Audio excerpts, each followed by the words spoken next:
Let me tell you some scary stories about the forest. I got lost in the woods. Here's how I made it out. The scariest night I spent in nature. I survived a snowstorm with no gear. My biggest mistake while camping.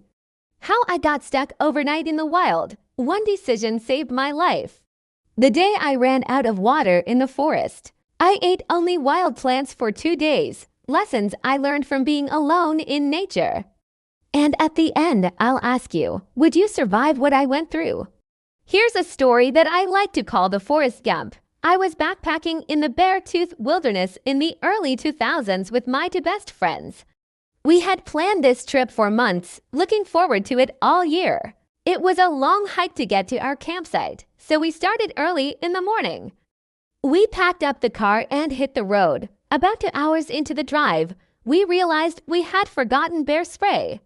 This is a must-have item when hiking in bear country, so we turned around and went back home.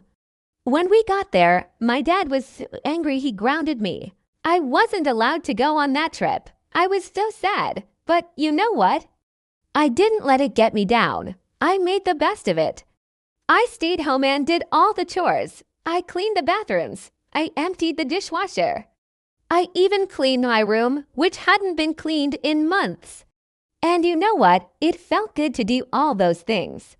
It made me feel accomplished. The next day, my dad told me that he was going to go check on the campsite to make sure that no one had stolen our stuff.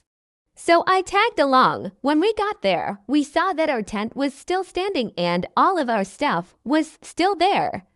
But then we started to notice some strange things. There were some animal tracks near the tent. And when we looked closer, we realized that they were bear tracks. We were very lucky to have not seen the bear. If we had, it might have attacked us. We decided to stay an extra night in the cabin just to be safe. And the next day when we went back to the campsite, we found this.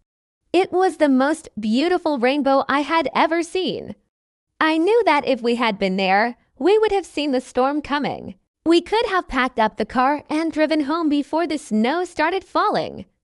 But because we had stayed in the cabin, we were able to get home safely. I know this story isn't about a bear attack, but I think it as important to remember that sometimes the scariest things in nature are the ones you can't see. Now it's your turn. Would you survive what I went through? Let me know in the comments below.